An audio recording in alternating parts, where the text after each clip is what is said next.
মাস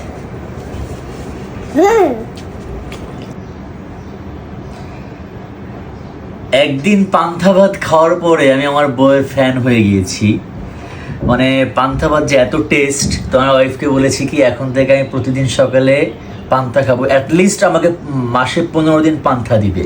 পান্তা ভাত খেলে এত ভালো লাগে, শরীরের মধ্যে একটা আলাদা ফিল কাজ করে, মানে দারুণ লাগে। আগে তো পরোটা খেতাম, পরোটা খেলে গ্যাস্ট্রিকের প্রবলেম থাকে অনেক কিছু, বাট এই পান্তা, তারপরে দেখেন এই যে এটা কিন্তু মাটির প্লেট, আমি মাটির প্লেটে খাওয়ার ট্রাই করছি। আর এই যে এখন পান্তা ভাতের সাথে উস্তা দিয়ে কালকে আমার ওয়াইফকে বলেছি এটা রাখো, এটা দিয়ে খাবো। তো আমার বিশ্বাস পান্তা ভাত যারা অনেকে তো খান, আমি হয়তো নতুন খাচ্ছি, বাট যারা যারা খান না তারা খাবেন। আশা করছি আপনাদের সবার ভালো লাগবে। মানে পান্তা ভাত ওই দিন তো খেয়েছি ইলিশ মাছ দিয়ে, তো আজকে খাচ্ছি উস্তে ভাজি দিয়ে, করলা ভাজি দিয়ে খাচ্ছি। করলার মধ্যে একটু ইলিশ মাছও আছে, তো এটার টেস্টটা আলাদা হবে, বুঝতে পারছেন? তো আপনারা খাবেন, হ্যাঁ, পান্তা ভাত খাবেন। যদিও আমার ওয়াইফের মন অনেক বড়, তো তুলনামূলক ভাত বেশি দিয়ে ফেলেছে। এত ভাত আবার খাওয়া ঠিক না, অল্প খেতে হবে।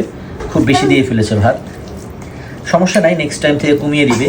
বাট পান্তা ভাত খাবেন, হ্যাঁ। পান্তা ভাত খেলে আমরা যে সকালবেলা পরোটা খাই, পরোটা, আলু ভাজি, ডিম ভাজি, সবজি, এগুলো যে খাই, এগুলা টোটালি মানে খাওয়া ঠিক না, বুঝতে পারছেন?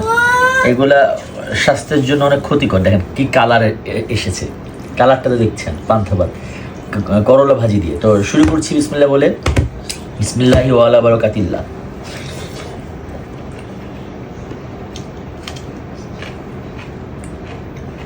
মাস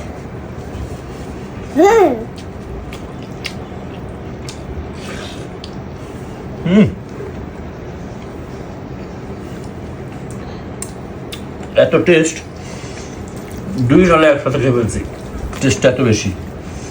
তো সবাই বেশি বেশি করে পান্তা ভাত খাবেন। আমি এমনি শেয়ার করি ভিডিও আপনাদের সাথে, মানে আমার পার্সোনাল লাইফ। আমি গরিব মানুষ, তো বাজেভাবে নেবেন না, বাজে কমেন্ট করবেন না, ঠিক আছে? ভালো থাকবেন, সুস্থ থাকবেন, আসসালামু আলাইকুম।